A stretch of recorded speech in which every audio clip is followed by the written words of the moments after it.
last season, where we've been in games and we've probably lost the games because we have been. Liverpool, they hit the bar, and defensively I thought they were brilliant. Their midfield just completely dominated ours, and it's one of them sort of things. I think sometimes you can look at it as a compliment. When you have to play against Arsenal, you have to just sit back and defend. They obviously got their moments. Liverpool, they did come forward quite a bit in the first half and the second half, and they had they didn't have their best front three playing because they were all out or at AFCON. But yeah, not a blip. I'm not too concerned. I liked as well when the players came around the pitch at the end. They didn't look concerned. They didn't look like they were maybe panicked. I think maybe the crowd was probably the most negative part of it. I think the crowd got panicked, which then caused the players to play a ball too quickly. And it's like, relax. Like, they know what they're doing. It feels different this season. It does. Yeah. Tia, are you sitting in the club shop? Because you've got a whole heap of Arsenal shirts in the background there. Oh, yeah. That's signed as well. I see Declan Rice, potential Ballon d'Or winner this year. I am going to say that bright and early. But Tia, what do you think about the situation with Gyökeres? Because at the moment, obviously, we're not seeing the best of him. He's not scoring. How do you think Arsenal can help him start scoring goals? I like how you've worded that, how Arsenal can help him. And I think the main thing for me is I like what I've seen of Gyökeres. And I think, obviously, I know we've bought him to score goals, but I think we're quite lucky in a situation that maybe we're not struggling for goals. I know we've just come off a 0-0 draw, but we've got a lot of goal scorers in our team. And I think we need to work out how we have that connection between, Odegaard, Saka, Trossard, maybe who's the one that starts over Martinelli more, getting that connection and playing closer to him. Burnley away, unfortunately, when Gyökeres got injured at half-time, was probably the best I've seen Arsenal play with Gyökeres. We were playing closer to him. We were giving him the ball in angles that he wanted to. And quite frankly, we were being brave enough to play the ball to him. There's moments now where sometimes we're maybe in the midfield, they're making the two safer passes, and moments where Saka is shot instead of putting that ball in the box for Gyökeres, who we all know has got one of the most powerful shots in football. Give him the ball where he wants the ball, and he will probably rocket it into the back of the net with so much power. And Tia, I think you're going to have to do the team talk. We've got to go to the Manchester United fan because we've got 2 minutes left on the show. Tia, Thank you so much, Tia. No Brilliant from you. Crystal Palace defender Marc Guéhi in the summer so nearly went to Liverpool, and now he's being linked to another couple of big clubs. What's going to happen with Guéhi? Well, the club most interested in Marc Guéhi as things stand for this transfer window is Manchester City. They have been keen on him for a while, but they've stepped it up in recent days amid the injuries to Josko Gvardiol and Ruben Dias. What we're waiting to see is whether they actually submit an offer to Crystal Palace and how Crystal Palace view that. Is it at a price that would convince them to sell with only 6 months remaining on his contract before he could leave as a free agent in the summer? Would Marc Guéhi be willing to make the move when he can have his pick of clubs next summer? We'll wait and see on that. In the meantime, Arsenal, another long-standing admirer of Guéhi, retain their interest in him. They have been discussing him internally, more likely for a summer move, if indeed he stays at Crystal Palace. And they've had contact with his representatives. They're not the only ones. Liverpool, too, who would also be interested in a summer move, having tried to sign him, and it failed at the 11th hour last summer. And there'll be a number of other clubs, the likes of Bayern Munich and Barcelona, have also got an admiration for Guéhi. The ball is very much in his court now. What do you want to do, Marc Guéhi, especially in a World Cup year where he'll be so important for England? There was an informal agreement, understanding between Guéhi and Palace that he would see out the final months of his contract. But now it seems that resolve is being tested somewhat. And with so much interest building, he could be one of the biggest stories of the January transfer window. And if not, then definitely in the summer. You've apologised. Me? Yeah. Do you think Roy would have apologised? I don't apologise to my missus when I know I'm wrong, so I'm not going to apologise to them. No, look, but you've never been wrong, according to you. So do you think he's apologised because he's scared about what he's going to wake up to? I think it's a PR front-facing, this isn't looking... To me, the bigger picture is, if you're going to be the tough guy, be the tough guy. Oh, no. Just stay that way. And again, he wasn't intentionally... understanding the situation of Conor Bradley's injured or stuff like that. He's just trying to move him off the pitch because he wants to win the game. Everyone can respect that. What I can't respect is when what's probably happened is he's got wind of it, whether it be Arsenal media team, his own media team, then it's the negative comments on socials. It's oh, I spoke to him, guys, everything's fine, and no one cares. We're going to get onto it a bit later. Simeone, the reason people in football love Diego Simeone, he's unapologetically him.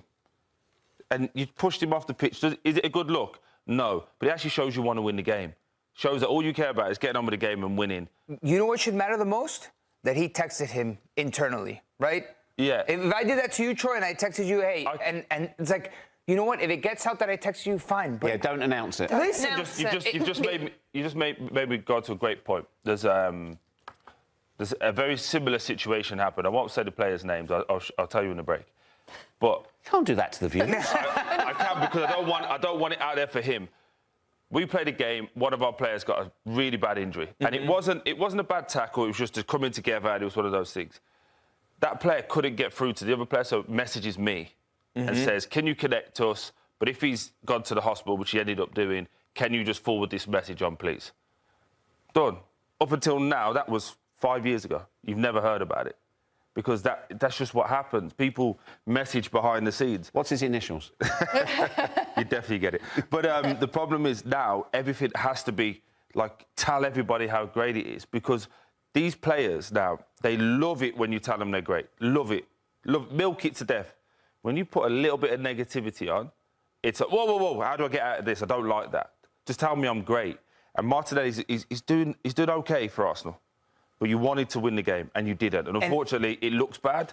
So what? It's the game. It's 100%. He wanted to win. If I'm chasing a championship, if I'm chasing a trophy, if you ask me, I probably would have done the same thing. You probably would have done the same thing. And then he was a gentleman, and he followed it up, and he texted him on the side. And then this whole... But don't make it public. It's for PR. And you know what? People are going to probably talk about you and say how wrong it was.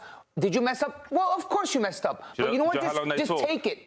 And within the next day, FA Cups this weekend, someone's going to lose, and it's going to be over. No one's going to remember about 100%. it. Yeah. And then, you know, the one final bit that I don't like from a sporting context? This is sporting. I say my day, I only retired 3 years ago. He would have got lifted. The next time the ball went near him... Yeah, he's getting launched. Yeah, he's getting put into the stands. That didn't happen. But now the players can't because of the way it's being reffed, because of the VAR. You have to take it, essentially. Yeah. Yeah, he did that, gets a yellow card. He got lucky it was late in the game, though. But the point you don't think Van Dijk would have clapped him? I don't think they can anymore. That's the point. It would have been the next ball that goes to him, he's going to be sitting in row Z. He's getting the reducer. Yeah, and it's just... But it's like... Deserved. Is this the only thing to talk about from that game? No, because I think, you know what? I think people are getting it twisted. I think football has become this whole, like, nice patty cake, apologize to everybody. Football's a rough sport. Football's nasty. You get stepped on. Tell him, Nico. You get spit on. You get all of these things. Football is a gentleman's sport played by savages. Did you just say spit on? Yeah, nasty. I've been spat on. And Mikel Arteta confirms £42 million Arsenal star is unavailable for FA Cup third-round tie versus Portsmouth. Portsmouth versus Arsenal FA Cup preview. Marc Guéhi to Arsenal? David Ornstein reacts. Arsenal manager Mikel Arteta has confirmed that Riccardo Calafiori won't be available for the FA Cup third-round tie against Portsmouth at Fratton Park. The Gunners shared the spoils with Liverpool in the Premier League on Thursday night and will be aiming to return to winning ways against Pompey. In his pre-match press conference, Arteta revealed that the game will come too soon for Calafiori, who has yet to recover from his recent muscle injury. He told Arsenal.com, "I don't think so. I think that game is going to be too early for him." Alongside Calafiori, Christian Mosquera and Max Daumann, both ankle, are poised to miss the cup tie, but Kai Havertz could be back in the squad once more. The German was on the bench for the Aston Villa game after recovering from a long knee injury, but has been left out of the last 2 matches due to workload management. Arteta acknowledged that the former Chelsea star has a chance to make the squad against the championship outfit, provided everything goes well in training. He added, "If everything goes well, I think he's going to be in the squad again. He trains well, he's increased his load, he's coping with that really well, and he will be ready when we can have him." Arteta is likely to make wholesale changes against Pompey. There could be at least 9 from midweek, including Piero Hincapié, who picked up an apparent muscle injury on Thursday. The Spaniard did not provide an update on Hincapié during the presser held shortly after the 0-0 draw against Liverpool, but we should know about the Ecuadorian's availability tomorrow. Calafiori, who was signed for £42 million from Bologna in 2024, has been almost ever present in the league at left-back this term, but there has been rotation in other competitions. With him and possibly Hincapié sidelined, Miles Lewis-Skelly looks set to start at left-back after 3 games. He previously started and played 71 minutes against Brighton and Hove Albion last month. Alongside him, Kepa Arrizabalaga, Ben White, Christian Nordgaard, Mikel Merino, Eberechi Eze, Noni Madueke, Gabriel Jesus, and Gabriel Martinelli are widely expected to make the 11 tomorrow. With 3 center-backs out, William Saliba and Gabriel Magalhaes could get the nod in the heart of the defense against Portsmouth. Arsenal will be eyeing a 6th straight win over Pompey.